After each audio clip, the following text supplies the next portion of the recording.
And Antarctica, it is melting. The ice is melting. Okay, so like that. So yeah.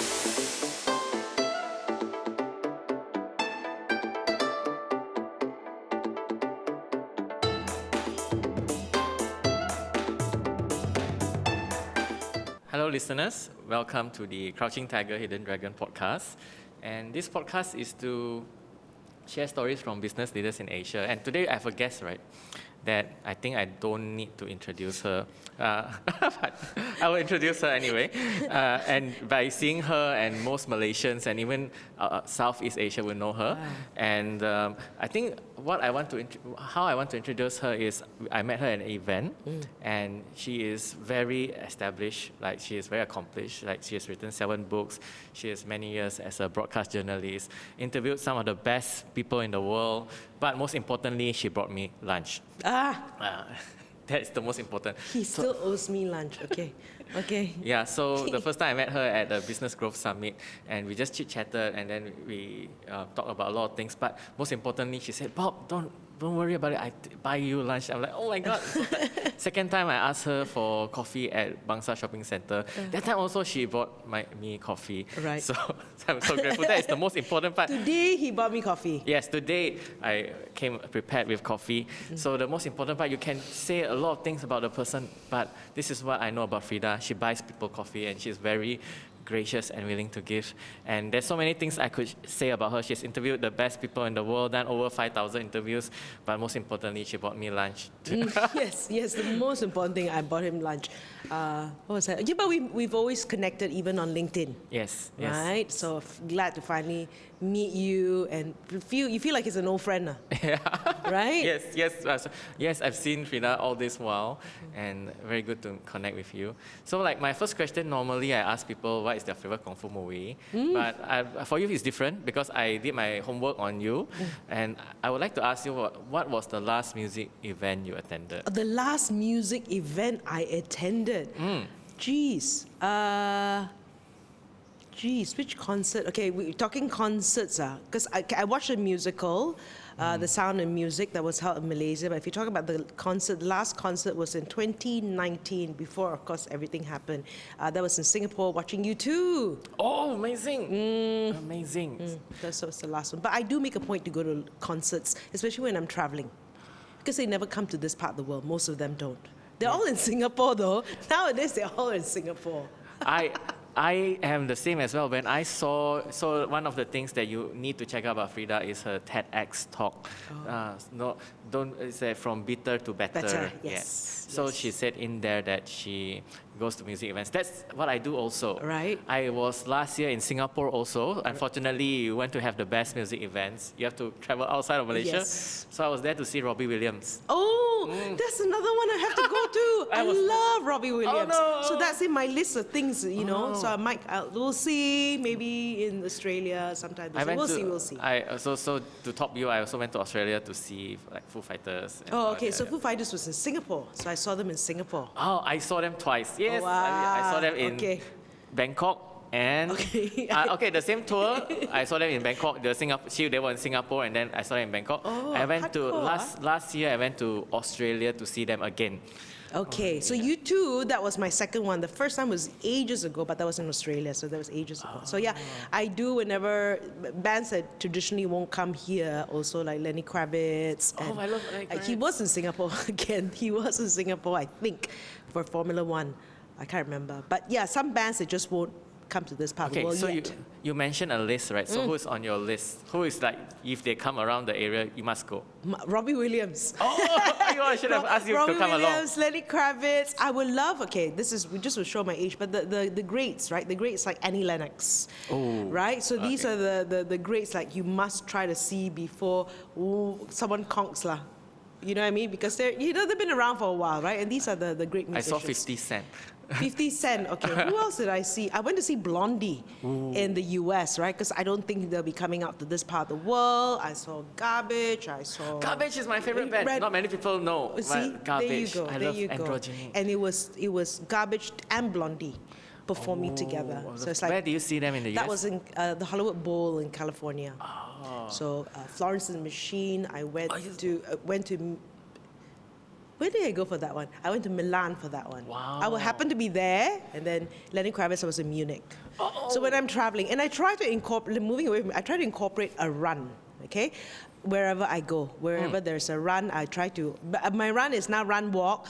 I'll do a 10K, but then try to get wherever I travel, I try to see if there's a run that happens there as well. So you exercise, you enjoy the music, you see the town, the city. That's how I travel too. I plan it around the music event. So I'm going to Jakarta later this year because of Java Jazz. So I'll travel because of the music event, and by the way, explore the city. Okay, so I have to promote the Rainforest Music Festival. Okay, that's in Sarawak. There's also the Borneo Jazz as well. That's in Miri. What am I saying? In Miri. Also in Sarawak. So that's also happening. Are you going? I have no idea. Okay, Borneo Jazz. Yes. That's Borneo Jazz. Exactly. I have not been to Sarawak, so I've had a lot of guests even from Sarawak. I've not been to Sarawak, so that is a shame on me. So Shame on you. My New Year resolution is to go to Sarawak and definitely. The regions of Sabah and Sarawak. Now that we're not a state anymore. I've been to Sabah, okay? I've been to Sabah. Okay, Sarawak is on my list. It's on my top of my list to go. Get a tattoo while you're there. Okay.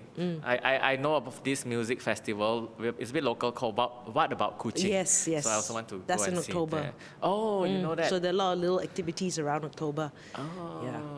wow. So yeah, so good to hear you're a music enthusiast as well. And yeah, I travel for music and used to travel for runs also, but not so much nowadays. Okay, similar. All right. Similar, yeah.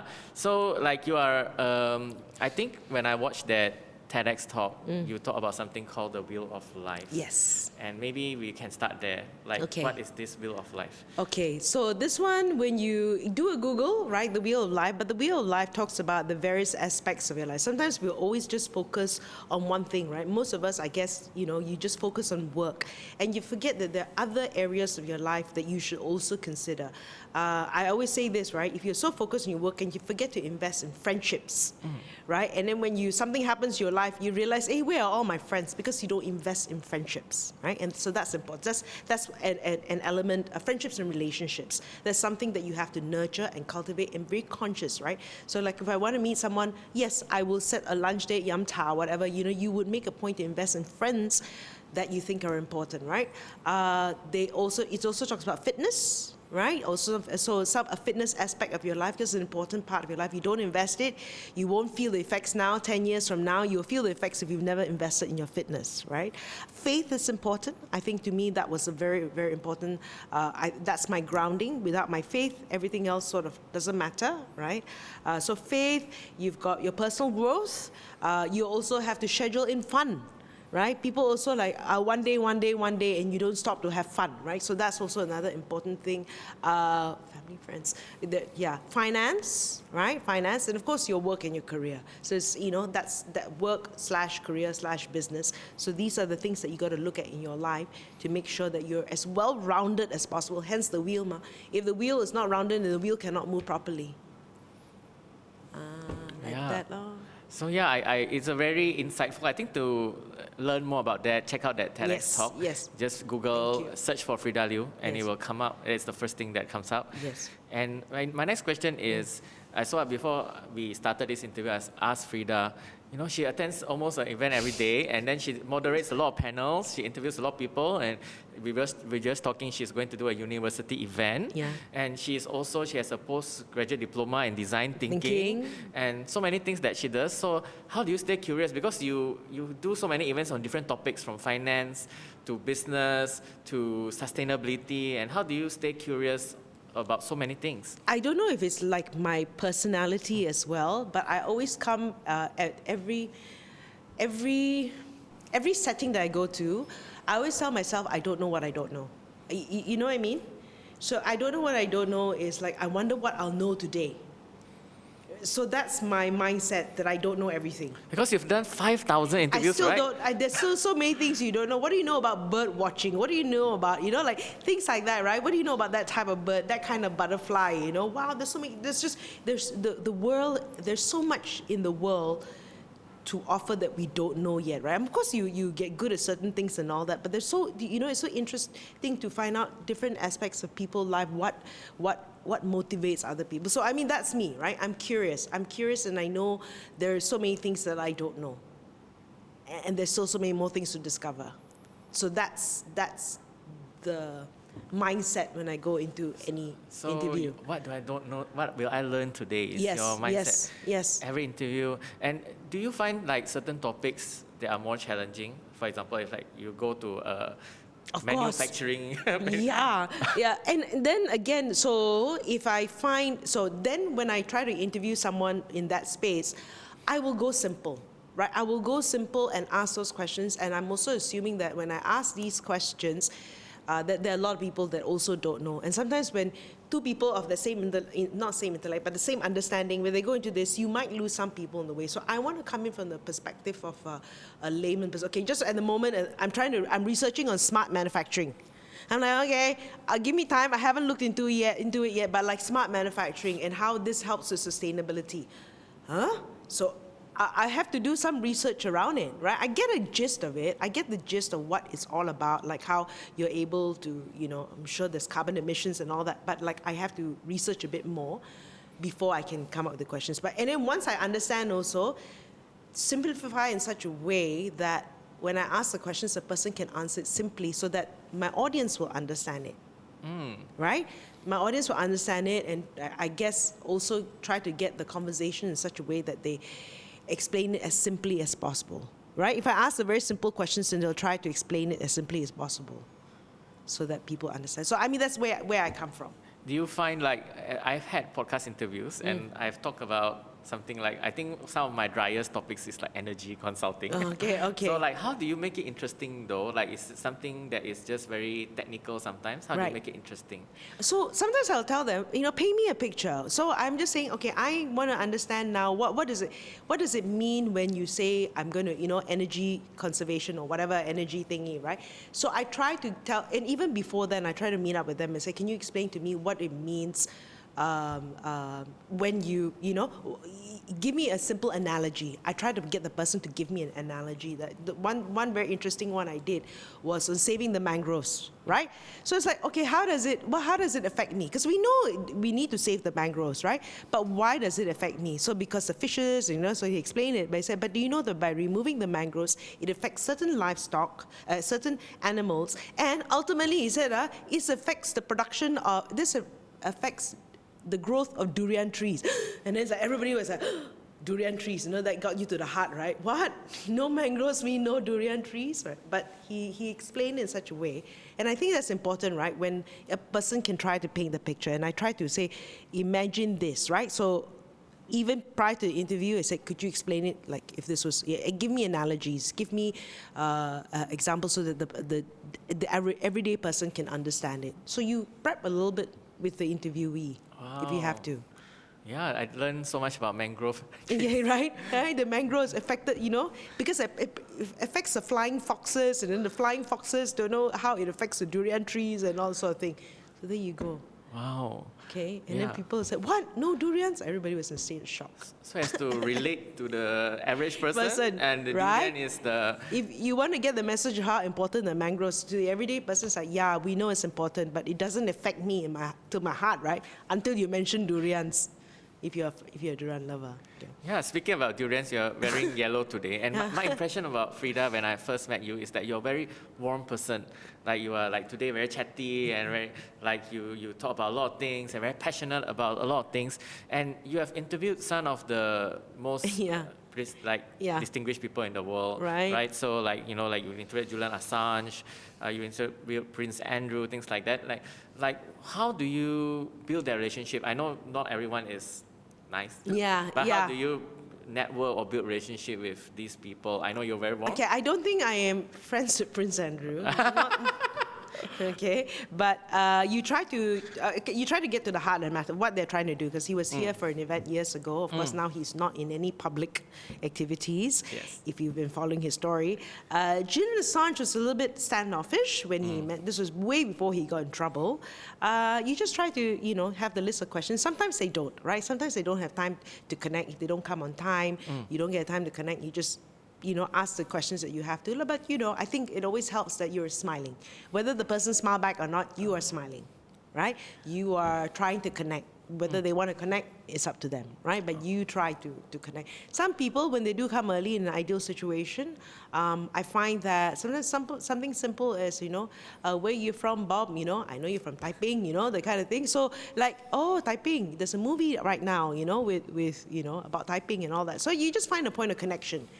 Now, do you want to find a point of connection, right? Do I want to find a point of connection? If I don't want to find a point of connection, I wouldn't bother to ask, but I always want to find a point of connection. Oh, yes, that's true story. When I first met Freda, she asked me where I'm from.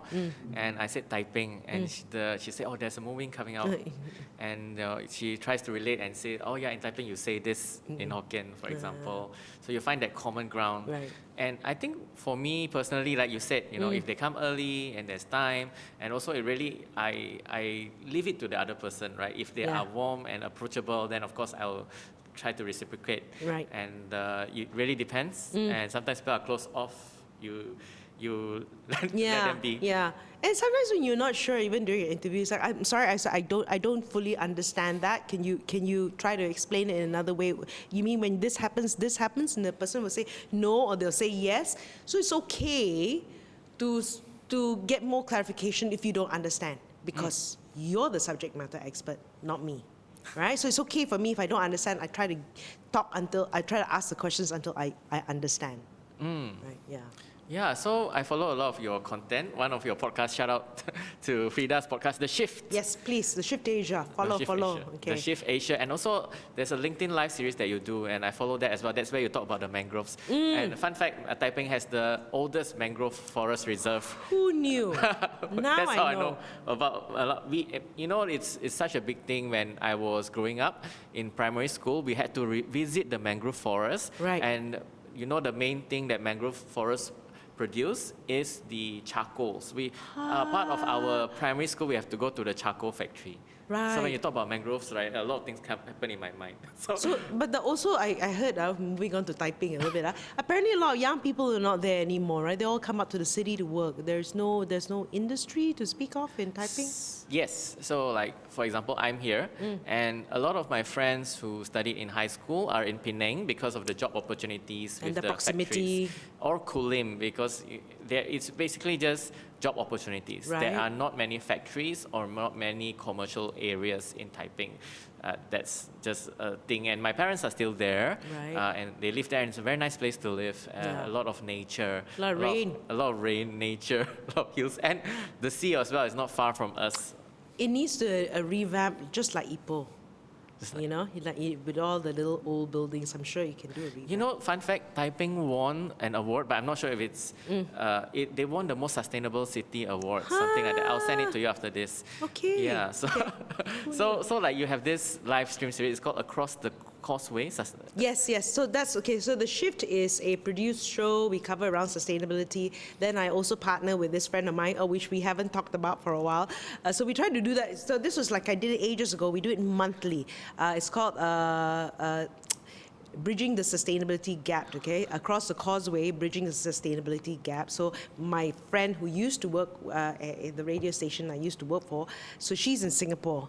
So it's like, so we say across the causeway, so one Malaysia, one Singapore, and then it's like bridging the sustainability gap, right? So nice, right? There's a gap between the causeway. So anyway, play on words. So we try to cover different things, like if the month of, in the month, I can't remember, there is a day dedicated to mangroves, so we try to find an expert to talk about mangroves.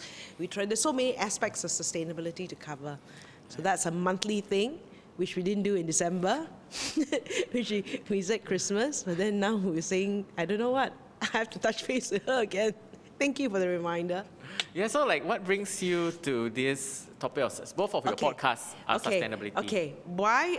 It's this decade is called the decade of action, right? So when this came about, the whole Sustainable Development Goals, I think came out in 2015, 2017. Correct me if I'm wrong, but there are some things that need to be addressed by 2030, right? And of course there are 17 sustainable goals. In 2010, I covered a lot of stories in social enterprises, or now they call it impact business. And I like the concept of social enterprises if you don't understand what that is that there are companies that whether it's helping the poorer community, whether it's food waste, whether it's all these things, right? So these are the causes, this is the impact they're trying to do. But if it was run as an NGO, then you're very dependent on funds and you're very busy always fundraising. But if you can turn it into a business, then it becomes sustainable, right? That it runs on its own, and you want it to be profitable because the more profitable it is, the more of an impact you're making, right? A very simple example is Tom's Shoes, right? You know Tom's Shoes are in the US, where you buy one shoe, a kid in Africa gets a shoe, or something like that, right? So you know that, hey, you can make money, but I feel good that if I'm spending money, at least I'm also doing something good. So anyway, I love the concept of social enterprises. And then when the Sustainable Development Goals came out about, you know, ESG, right? So ESG is with companies, but so the whole 17 sustainable goals, when it came about, it's like, wow, it all connects back to social enterprise. So that whole thing I have been sort of like following, like if you can do business for good, do business, and I think that's what the future needs, right? And there's so many, it's beyond the environment, it's other things, it's gender equality, there's so many aspects of sustainability that you can cover. Yeah, that is, so check out the Shift Asia. Yeah. And you never run out of topics, right? That helps. And yeah, a lot of very good guests as you well. never run out of topics, and something that interests, and we've had very good guests. So I want to cover it as well, right? And I call it powering positive stories, because if a company is doing something good, right? Tell the world they're doing something good so that other companies can learn, right? So people always worry, are you greenwashing? Are you what? You know, if you're always going to see the negative, you're going to see the negative. Right? But if somebody catch people doing something right, we love to catch people doing something wrong. And I know it's very easy in this country. You know, it's very easy in this country because you're always suspicious, right, of something that's behind the scenes. But I want to show the case that there are good things that are happening and that we are making positive changes, and that, you know, let's give the companies that are doing something right the platform to speak about it. Yeah. Yeah, that's amazing. So I hope to see you do more and get more. We need sponsors. Okay. Okay, that's another day we can talk I need about. to be sustainable, you know. Okay. Yeah, so yes, so the next question, so like this weekend is the Podfest KL. So I think I'm going. Okay. So I'm going. Me and Elton will be going. So I'm sure. So I think you are part of it as well somehow. Yeah. But no, I didn't get the tickets. Okay. So and maybe like this is a selfish question. So for podcasters, new podcasters like myself, and we are not from media like yourself. So we are. So like, what is your advice for new podcasters? For new podcasters, right? There's a lot of. I'll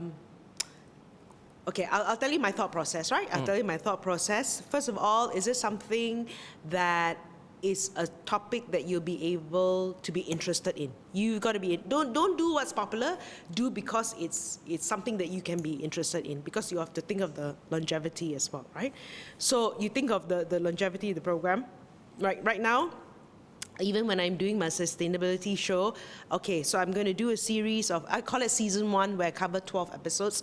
I take a month off, and then I start with the the next season kind of thing of 12 episodes. Why? Because I need a month break, right? And then people need consistency, but at the same time, you can also give yourself breaks, right? So what is workable? Is it, if you start thinking, is it weekly? Is it even monthly, right? I mean, don't try to be too aggressive, and then you don't have the momentum to keep going. For example, if you run out of topics, right? So this is sort of the practical advice. If you want to start a podcast as well, what we call develop a bank. What I call develop a bank is like maybe you have, say it's a monthly, right? Say it's a weekly, and you got 4 weeks, right? So get the 4 ready first. Get the 4 ready first, so that when you air the first one, you're building up towards the rest. So you know that, okay, I still got a month. right? And you're not like, next week I got to air something and I don't have a guest. So you just build a bank. So these are some of the project management in developing a podcast, like anything, like a production of anything, right? So you got to think ahead. Yeah. I think you are in media for so long, so I don't think it's an issue for you to get guests. But I think as a personality yourself, you get approached all the time to do things. So maybe what is your tip for getting guests, like asking someone to be on their podcast? To be on their podcast. Like how do you approach someone to come on my podcast? Well, what you do is you show the previous guests. That's now you show the previous guests that have come. So I've got some pretty good guests that have come on, and I say, okay, so this platform is available on YouTube, it's available on LinkedIn, it's available on Facebook. I show them the links of all this, and then and that's how I said, we just want to cover these. These are the kind of topics I cover, so they also feel comfortable that it is it doesn't get them into in trouble or whatever, like they don't know what to say. I just say it's very simple. It's only 20 minutes long, that kind of thing. So, but I show them previous work so they have an idea. So I think that when you first started, right, you got no credibility in a way, or you don't have any past examples. But I guess, like for me, I've been in media, so maybe it helps that I've had some connections. It helps. Yeah, and I think that my next question to you is, you get a lot of requests nowadays to moderate. Not enough. Some more. Okay. Anyway. To moderate panels or to moderate interviews, things like that. So what is the difference? Like interview 101, and how do you adapt it to moderation? Okay, so they're all different skills. An MC is a different skill from a moderator to a what. So the MC, you have to make sure you're watching time, getting everybody involved, making sure there is a smooth transition, right? Sometimes they've got act of launches, right? And then when you say certain things, then the girl comes out or somebody comes out with the whatever. So there's got to be a lot of rehearsal. You got to be methodical about what's happening in the audience participation. There is always an events person saying, okay, you got to do this. So you got to follow. Okay, so that's the moderating. So that's a bigger crowd, right? Even in moderation, usually if you've got a bunch of panelists, we try to meet up, virtually right now and just sort of discuss through the topics. If they don't have time to discuss the topics, I will send them the questions, right? Roughly that's the angle I'm going in, because for me, when I moderate, I feel that it's for the benefit of the audience again, so that everybody has time to say something, right? And so that everybody has an equal, and then like they agree or disagree with the question, or they say, I don't want to take this question, and then fine, I won't ask you this question, I get someone else ask this question, but they are prepared. And it helps that if I've moderated and I know these people already, then they also know me, so they're very comfortable, but I kind of get them prepared so that it's not so cold. And obviously, during the day of the event, when I meet up with them, we just sort of like, hey, everybody, hi, kind of thing. So, and be mindful of the audience as well. You want audience participation. So after a certain time, you see people say, okay, we want some questions from the audience, right? So then they're awake, that kind of thing. Or if they have Slido, then you say, okay, we're going to look at some Slido questions right now. So then people are very eager to hear their questions being asked. So you try to get more audience participation. So I don't try to, again, when I moderate certain things, I do a bit of research, but I don't try to be the expert. I'm not the expert, but I try to bridge the stories together of the different people, right? Kind of thing. Yeah, so it's so different. So you also try to, do you balance out the answers from the guests? Because yes. you got 2 guests now, or 3? Say 2 or 3 guests right now, right? So I'm very conscious that sometimes one will talk too much, and one will be very quiet. So just say then you try to get more the quiet one to make sure that they also get some airtime.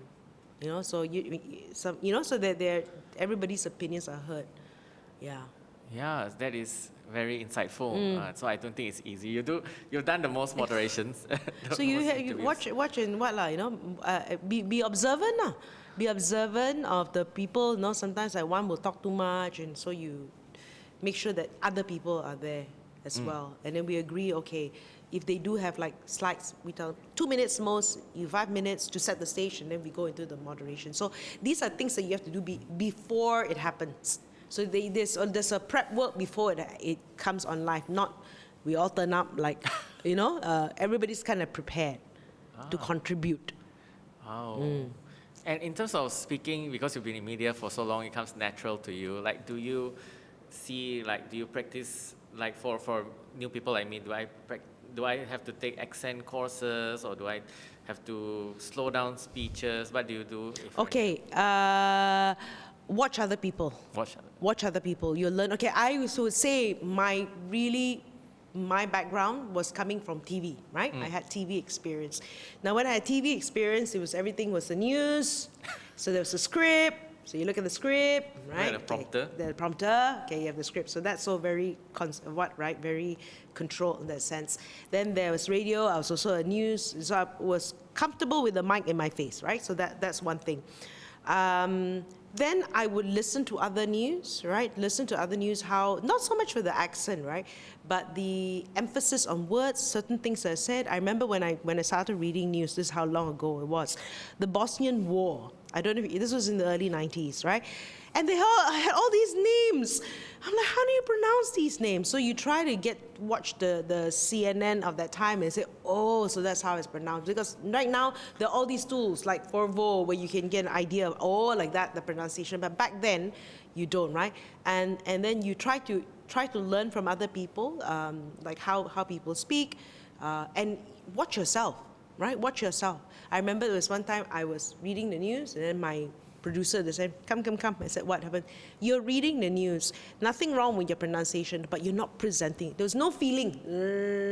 So there was no feeling. I said, oh yeah. Sometimes you have to watch yourself and learn that. Yeah. But it comes with, I've been doing this for 30 years, my friend. Okay? They're not born. The guy doing the filming right now is not born yet. I don't know if you're born, but anyway. Yeah. I was born. Okay, so there you go. Right? Not born, right? Your parents haven't even met. So yeah, Elton behind the camera is, I think it's a 20... so yeah, it's about, it's about 24 years old right now. Yes. So that is very. I watch you. So I watch you. I say, how is Freda doing this moderation? How is Freda doing the MC? So they're all different skills, right? They're all different skills. They're all, So so sometimes people who can moderate cannot MC, right? So you don't have a lot of people who are able to do both. And some MCs, don't know how to moderate. Yes, I was recently at the Business Growth Summit where I really saw this in action. I saw Freda looking at the time, chasing people, okay, now time for this, and keeping the presenter in tabs. And it's like 2 jobs and 3 jobs in You can look calm. And you can look, you also respect people's time, right? So, yeah. Yeah, thank you for sharing that. And last section, I want to talk about women. So I know that recently you've been part of like women entrepreneurship projects as well. And the reason why I want to ask you this is because I also grew up I have a single mom who raised me. Okay. And I'm very, that's why I say I'm very impressed by you because you've done so many things and raising a son as well, and accomplished so many things, running in all these different countries, going to music events, interviewing, being part of so many jobs. So maybe, and I would say, talking to a lot of people about you, you are an inspiration for a lot of women out there. Thank you. So maybe I'm not a woman, so I would like to ask you, what is your message to women out there? You can do so many things, but also be a mom. Okay. So, you can have everything you want in life, just not at the same time. Okay, and you need support, right? So even though after I was separated from my ex-husband, my ex-mom-in-law continued to live with me to help support and be with my son. So I'm very, very grateful to my late ex-mother-in-law. She was very instrumental in helping with raising my son so that I can do other things. Because she was also a working woman. She was a nurse. So she understands that, what I needed to do. So this is where don't be afraid to ask for help. It's very important, right? There were things that what problem can money solve? So I'm not the one of the mothers that will drive my son for tuition and everything. I will get a tuition teacher, pay a little bit more, come to my house, right? So solution, right? So then you also have a babysitter. So you double, but then my mom-in-law was around anyway. So this is what you do. You get, you get help that way, right? If money can help. Because what is the best use of my time? The best use of my time is not driving caught in traffic. The best use of my time is doing other things. And so how can you then look at the infrastructure that's available to you. So, but anyway, don't be afraid to ask for help. The other thing is also during the first 6 years of my son's life, before he went to school, I was working for IBM, right? So I was a part-time TV, radio news reader, but at the same time, I was also working with IBM, a job that allowed me to work from home.